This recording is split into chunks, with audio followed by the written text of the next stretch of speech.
दोस्तों, Russia Ukraine war के बाद में हम लोग ये चीज तो समझ गए कि सारे देश एक दूसरे के ऊपर निर्भर करते हैं। कोई देश ये नहीं कह सकता कि हम बड़े हैं, आप छोटे हैं, हम ज्यादा महत्वपूर्ण चीजों का प्रोडक्शन करते हैं, आप कम महत्वपूर्ण चीजों का प्रोडक्शन करते हैं। इस तरह की चीजें अब नहीं दिखाई दे रही है। रशिया केवल एक देश है, उसके ऊपर जैसे सैंक्शंस लगाए गए उसके बाद हम लोग देख रहे हैं कि पूरी दुनिया के अंदर रिसेशन आ गया। कहने का मतलब रशिया अकेला एक देश पूरी दुनिया के अंदर मंदी ला सकता है। तो सोचिए बाकी सारे देश कितने ज्यादा इंपॉर्टेंट है ईच अदर। और सबसे बड़ी बात रशिया यूक्रेन वॉर के बाद हमने जो देखा वो ये था कि जैसे रशिया के ऊपर सैंक्शंस लगाए गए उसके बाद रशिया का तो नुकसान हुआ ही हुआ, ठीक है हुआ, लेकिन इससे भी ज्यादा नुकसान उन्हीं देशों का हुआ जिन्होंने इनके ऊपर सैंक्शंस लगाए। तो कहने का मतलब कोई भी अगर आप निर्णय ले रहे हैं तो उसका इम्पैक्ट वर्ल्ड वाइड पड़ेगा, यानी पड़ेगा। फॉरेन अफेयर के मामले में आप जो कुछ भी कदम उठा रहे हैं बहुत ही सोच समझ कर उठाने चाहिए। इसी तरह का एक नुकसान भारत को भी हुआ है और भारत के आगामी प्रोजेक्ट बहुत बुरी तरह से इससे प्रभावित हुए हैं। इवन इनमें कई महीनों का डिले भी हो गया है। जी हाँ, भारत कुछ बहुत ज्यादा इंपॉर्टेंट प्रोजेक्ट के ऊपर काम कर रहा था जो कि आने वाले कुछ ही समय में तैयार हो जाने थे, लेकिन अब रशिया यूक्रेन के वॉर की वजह से जो रशिया के ऊपर सैंक्शंस लग गए हैं, इन सब चीजों को लेकर भारत को बहुत नुकसान हुआ है। मैं आगे आपको यही वीडियो में बताने वाला हूँ। वीडियो बड़ी इंटरेस्टिंग होगी, एकदम एंड तक देखते हुए नीचे कमेंट बॉक्स में अपना ओपिनियन जरूर दीजिएगा। तो दोस्तों, 2-4 दिनों पहले मैंने आपको एक वीडियो बनाकर बताया था इसरो के बारे में कि इसरो ने किस तरह से अपनी कमाई के सारे रिकॉर्ड तोड़ दिए।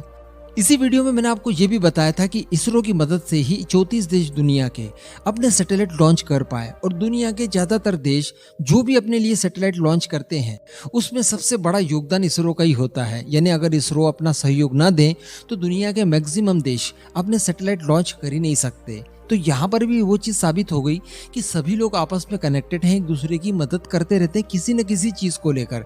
आप 100% चीजों के मैन्युफैक्चरर नहीं हो सकते। लेकिन दोस्तों, वहीं पर इसरो को भी दूसरे देशों की जरूरत पड़ती है। इसरो भी कुछ उपकरण अपने खुद से नहीं बनाता, वो दूसरे देशों से खरीदता है, जिसमें एक सबसे बड़ा नाम रशिया का भी आता है। भारत के स्पेस प्रोग्राम में रशिया का भी काफी योगदान है। रशिया की तरफ से भी कई सारे डिवाइसेस, कई सारे उपकरण और कई सारे इंपॉर्टेंट पार्ट्स वगैरह हमें दिए जाते हैं, जिसके बाद भारत का स्पेस प्रोग्राम सुचारू रूप से चलता है। अभी मैं आपको बता दूं कि जिस तरह से भारत ने मिशन चंद्रयान को शुरू किया, उसके ऊपर काम किया, उसके लॉन्चेस किए, इसी के साथ साथ भारत ने जो मंगलयान मिशन लॉन्च किया, इसी तरह का एक और मिशन इसरो का है जिसके ऊपर इसरो काफी तेजी से काम कर रहा है और वो है मिशन वीनस। इस समय इसरो हमारा शुक्रयान के ऊपर भी काफी तेजी से काम कर रहा है और जैसे हमने मंगल ग्रह पर यानी मार्स पर सैटेलाइट भेजा था, ठीक इसी तरह का सैटेलाइट हम लोग वीनस पर भी भेजने वाले हैं। लेकिन ये मिशन अब खासा लेट हो गया है। इसके पीछे का कारण वही रशिया यूक्रेन वॉर।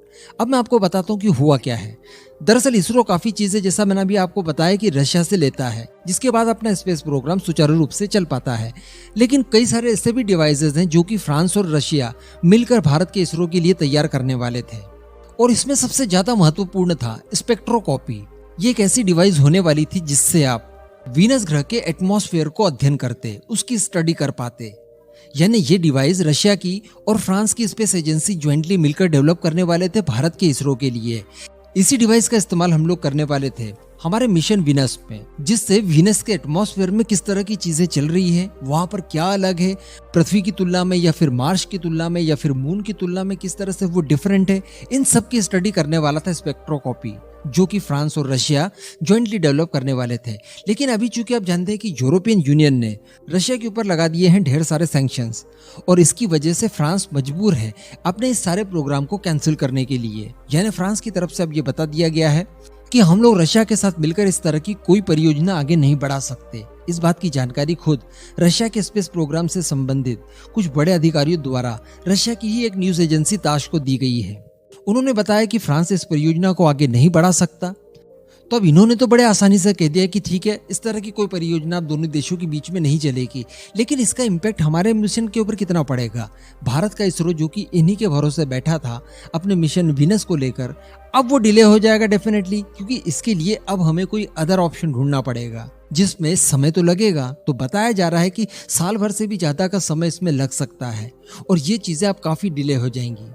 तो बेवजह के कारणों की वजह से हमारे किसी मिशन में साल भर से ज्यादा का समय लग सकता है, इतना डिले हो सकता है। तो सोचिए ये सारी चीजें कितनी ज्यादा पीड़ादायी हो सकती है। इसीलिए मैंने कहा वीडियो की शुरुआत में कि फॉरेन अफेयर में जब भी आप कोई भी फैसला करते हैं तो उसे बड़े सोच समझ कर करना होगा। क्योंकि उसका इम्पैक्ट कब कहाँ किसके ऊपर कैसा पड़ सकता है इसकी जानकारी उस समय नहीं होती। लेकिन बाद में धीरे धीरे पता चलता है कि देखिए वो ऐसा हुआ तब हमारा नुकसान हुआ। तो इस तरह की चीजें चलती रहती दुनिया के अंदर। लेकिन यार भारत का जो नुकसान हुआ है और खासकर इसरो का ये जो मिशन लेट हुआ है इसके लिए यकीनन मुझे बड़ा दुख हो रहा है। अब इस पूरे मुद्दे पर दोस्तों आपका जो भी मानना हो नीचे कमेंट करके जरूर बताइएगा।